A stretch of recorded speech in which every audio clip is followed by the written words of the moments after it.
ご視聴ありがとうございます。今回は、京成電鉄の分岐駅、第2弾です。前編でご紹介した青砥駅に続き、4系統が集まる高砂駅の様子をご紹介します。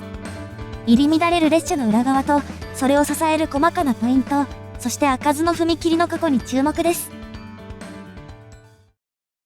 後編は、青砥駅を出た後の複々線区間から始まります。外側線から内側線へと移る渡り線を越えると、列車は橋梁を渡ります。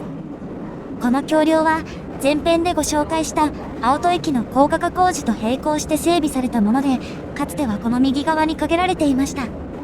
車窓からだとよく見えませんが、線路の右側には幅の狭い土地が今でも残っています。橋梁を渡り終えると、再び下り勾配が続き、勾配が終わった地点とホーム終端部の間には、先ほどとは逆向きの渡り線があります。分岐器の規格の関係からか、右に触れた線路が少しだけ左に戻り、それから右カーブでホームに入ります。青砥高砂間にある渡り線は、先ほどの2本のみです。高砂駅は2面4線の地上駅で、青砥駅が3層構造の高架駅だったのとは、大きく違います。この列車は、押上線からやってきた高砂止まりの列車で、折り返しのために一旦引き上げ線に入るのですが、なかなか発車しません。対向列車が近づいており、踏切は鳴りっぱなしです。そこに、列車の接近放送が流れます。4番線を通過するのは、この駅から成田スカイアクセス線へと入る、スカイライナーです。スカイライナーは、青砥高砂間の渡り線は使わずに外側線を走り続け、この先にあるポイントで内側線へと移ります。通過駅の割に速度が出ていないのはそのためであり、引き上げ線は左側の線路のさらに左にあるので、私が乗ってきた列車は、スカイライナーが通過するまでは発車できないのです。そしてスカイライナーが通過しても踏切は開かず、間もなく手前のポイントが切り替わり、引き上げ線に向かう列車が発車です。この間、踏切は閉まったままになります。青砥高砂間の渡り線で線路を移ればこうしたタイムロスはなくせますが、この列車が遅れるとスカイライナーに遅れが波及するので、そのような取り扱いにはなっていないようです。この駅の下り方では、京成本線と北総線、成田スカイアクセス線が分岐しています。北総線とスカイアクセス線の線路自体は同じなので、2系統に分岐しているわけです。また、この駅から2駅先の金町までを結ぶ金町線も乗り入れています。系統自体は青砥駅より多いですが、この駅にはスカイライナーは止まらず、モーニングライナーやイブニングライナーも止まりません。ホームの後ろ寄りに進みます。この駅は橋上駅で、ホームの下り方、線路全体を覆うように駅舎が立っています。駅舎が下り方にあるため、階段なども下り方によっています。狭いホームですが、エレベーターは上下線とも完備されており、バリアフリー対応です。その後ろにあるのは階段のみ。横のスペースは狭く、鉄骨がはみ出しているので、人がすれ違うのも大変です。そして、階段の裏には立ち食い蕎麦屋が。青砥駅にも同じようなものがありましたが、両方とも蕎麦以外のものも売っています。階段下のまとまったスペースには、ここぞとばかりにベンチと自販機があり、その先には、先ほどとは逆向きの階段が。この少し手前あたりから天井の色合いなどが変わっているため、この先の部分は後から追加されたことがわかります。そしてこのあたりが、ホームのおおむね中央です。影になっているのでわかりづらいですが、この部分にあるのは階段ではなく、上下方向のエスカレーターです。そしてここから、駅舎がなくなることもあってか、ホーム上の柱は1本だけになり、柱のサイズも小さくなります。ただしホーム幅も狭くなっていくので、余裕が生まれるわけではありません。右側の4番線にやってきたのは、京成本線の京成津田沼行き。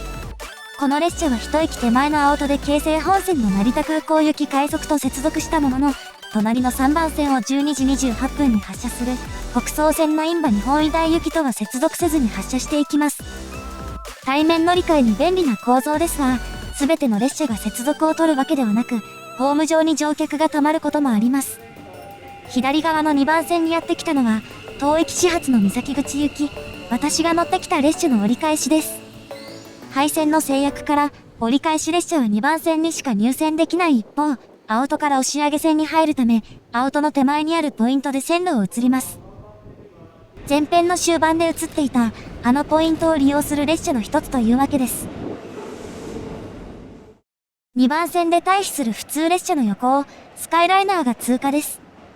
それほど速度が出ていないのは、こちらもすぐ先にポイントがあるからで、この列車はそこで線路を移ります。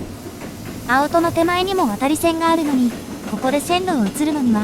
前編の最後に登場したあの線路が関係しています。青戸駅の下り方には引き上げ線があり、引き上げ線から上り線につながる線路は外側線にしかつながっていません。そのため、スカイライナーを高砂駅の直後で転線させることで、進路が重なるのを防いでいるのです。現在のダイヤでは、日中は20分に1本、青戸駅で折り返す押上線の列車が設定されています。スカイライナーとは数分の時間差がありますが、ダイヤが乱れても柔軟に対処できます。続いて、京成上野行きの快速が到着です。この列車は京成本線系統の列車であり、この駅で普通を追い抜くために一度外側に出て、再び内側へと戻ります。線路の点線だけでなく、配線を活用した追い越しも行われています。なお、信号機の下には、数字が表示されていた青戸駅と違い、カタカナが表示されています。上野の「う」と押上の「お」で、進路を示しています。3番線にやってきたのが、2月のダイヤ改正で解禁された、都営車によるアクセス特急。5500型の登場から4年近く、スカイアクセス線の開業からは実に12年近くの歳月が流れ、ようやく解禁されました。この駅では、京成本線の快速特急と接続を取った後、スカイライナーの通過待ちを行います。アクセス特急は浅草線内ではエアポート快特として走り、線内で通過駅を有していますが、もちろん京成線内ではスカイライナーに先を譲ります。このような配線を活用した追い越しは、上り方だけでなく、下り方でも見られるのです。スカイライナーを見送ったところで、そろそろ駅舎の方へと進みます。そこで正面に見える、このライト。これは出発反応標識というもので、停止信号以外の時に点灯します。一番右が北総線で、中央がスカイアクセス線ではなく、中央は京成本線、京成成田から取ったものです。そして一番左が、この駅で分岐する金町線。ただし、これまでの列車には金町線の列車はなく、方面案内にも金町線の文字はありません。その理由は、発車案内表示器を見ればわかります。そう、金町線の乗り場だけは、2面4線のこのホームとは離れた場所にあるのです。この駅が開業したのは、1912年11月。大正元年の開業であり、今年で110年を迎えます。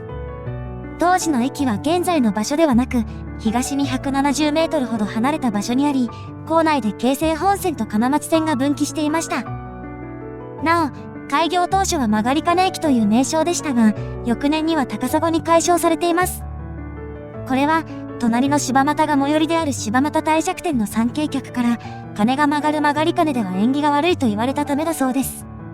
なお、1931年11月には京成高砂に改称されていますが、この動画では高砂駅とだけ読み上げています。その後、1954年12月に改良工事が完成し、駅施設は現在の位置に移ります。1991年には現在の北総線が開業し、高砂駅は4方向が集まる駅に成長を遂げました。青戸駅とは違って立体化などは行われないままでしたが、北総線と京成本線の交差部分は立体化されているため、運行上の制約はそれほど多くならずに済んでいます。2面4線の高砂駅がさらに改良されたのは2010年のこと。スカイアクセス線の開業に先立ち、金町線用のホームが建設されたのです。このホームは駅舎のさらに東側にあり、唯一の高架ホームとなっています。それまでは地上のホームで折り返していた金町線ですが、スカイアクセス線の開業に伴って踏切の遮断時間が長くなることから、専用のホームを設けて列車を切り離すことにしたのです。本来であれば駅全体を高架化したいところですが、駅東側の検車区も絡むだけに簡単には運ばず、金町線だけが高架になりました。現在、4番線の横には0キロポストが立っています。これは北総線のものであると同時に、金町線のものでもあるようです。駅舎の方へと向かいます。エスカレーターは快適ですが、元のホームが狭いため、上下方向ともに1人分の幅しかありません。駅構内には、さっきの蕎麦屋以外の店舗もありますね。少し先までタイルの形状が違うので、この辺りはやはり後から増設したようです。正面にある改札を出ようとしたところで、このような看板に突き当たります。そう、金町線のホームは、改札内で他のホームと連絡していないのです。切符や IC カードでの乗り継ぎは、60分以内に行う必要があります。ホームを増やすスペースは駅の東側にしかなく、改札の位置の関係上、2つの改札が向かい合う配置になっています。ホームの高さを捻出するためか、改札を抜けてもスロープが続きます。金町線の列車しか発着しない小さなホームですが、こちら側の改札内にもトイレがあるのは心強いですね。スロープを抜けたところに、一面一線のホームがあります。停車しているのは、京成で最も古い3500型。それほど古そうには見えませんが、これは大規模な更新工事を受けたからです。金町線は4両までしか入線できないので、3500型と3600型のみが運用されています。金町線専用のホームなので、駅名板には隣の柴又駅の記載しかありません。また、日中は15分間隔で、途中駅での折り返しもないので、発車案内表示器も一段式です。なお、このホームは全体が下り方に向かって左にカーブしているため、監視用のモニターで安全を確保しています。そしてホームの先端からは、駅の東側にある高砂検車区を眺めることができます。高砂で折り返す列車は、向かって左、検車区の北側にある折り返し線を使って折り返します。右奥には、京成本線と北総線につながる線路も見えますね。なお、金町線で高架化されたのは、あくまで高砂駅付近のみで、線路は駅を出てすぐに地上に降りてきて、京成本線から伸びる線路とつながっています。路線自体が完全に孤立しているわけではないため、地上ホームの表示灯は今も残っており、今年1月にかけての終夜運転の際は、押上駅から直通する列車が運行されて話題になりました。右の線路との渡り線があるのは次の柴又駅の直前で、柴又駅の構内が複線となっている以外、金町線は単線となっています。高砂駅に戻り、駅の外に出てみます。駅のそばには階段とエレベーターがあり、改札外の自由通路と合わせ、踏切を迂回して南北を行き来できるようになっています。地上に降りてきたところで、当駅始発の列車が踏切を通過です。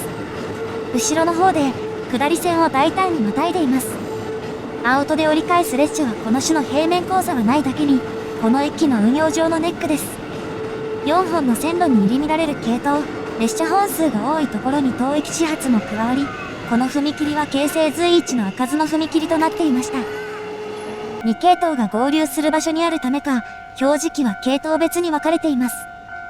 今回は1本通過しただけで開きましたが、上下の列車が異なるタイミングで通過することもあります。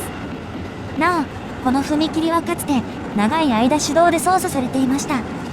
列車の接近に合わせてきめ細かな操作ができるのが売りでしたが、2005年3月、東武伊勢崎線の竹ノ塚駅付近で手動式踏切の操作ミスによる死傷事故が発生したことで、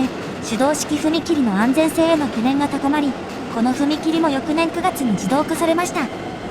東京近郊の旅客船の手動式踏切としては最後まで残っていたものだったようです。なお、竹ノ塚駅の踏切事故をきっかけに始まったとある工事の動画もありますので、概要欄から見てくださいね。先ほどの踏切からさらに下り方へと進みます。金町線の高架とホームの下を通っている道路はすぐ先で左に曲がり、線路との間には駐車場と駐輪場があります。微妙に開いたこの空間も訳ありな感じですが、大事なのはその奥です。奥の方には駐車場と駐輪場の縁に沿うように建物が建っています。そう、金町線の線路の北側に広がるこの柿の種状の土地こそが、1954年に改良工事が行われるまで線路とホームがあった部分なのです。駅全体が西側に移されたことでこの土地が余り、建物などに転用されたというわけです。この土地に建っている建物は、京成の検車区の施設です。また、金町線を高架化した後、旧線があった帯状の土地は駐車場になっています。土地の工夫はこれだけではありません。序盤でも映っていた下り方の映像を見てみます。北総線からやってきた上り列車が一番右の線路を通ってきました。この線路が奥で高さを上げ、京成本線の線路をまたいでいることがわかります。一方、スカイアクセス線へと向かう下りスカイライナーは右から3番目の線路を進んでいきます。そう、この先の立体交差では京成本線と北総線、スカイアクセス線の線路がそれぞれ交互に並んでいるのです。複線同士の立体交差では多くの場合、内側2線と外側2線で系統を分けるのが普通です。その方が土地を節約でき、輸送量の少ない方を内側にすることで合流地点の駅での折り返し運転もしやすいからです。そのような配線になっていない理由が前編でご紹介した青戸駅の構造にあります。京成本線と押上線が合流するこの駅では、下り列車に向かって右が押上線、左が京成本線系統で、この位置関係は上下線とも同じです。線路はそのまま4本が並ぶため、駅間でも2つの系統が交互に並んでいます。そう、メインの京成本線とその他の系統が直接平面交差しないよう、青戸駅での線路の並びのまま立体交差しているのです。現在では双方を行き来する列車が多く設定されていますが、駅周辺の渡り線をフル活用することで、スムーズな運行が図られています。高砂駅の特徴でもある多様な列車が入り乱れる光景を支えるのは、駅の外に広がる工夫の跡だったのです。ご視聴ありがとうございました。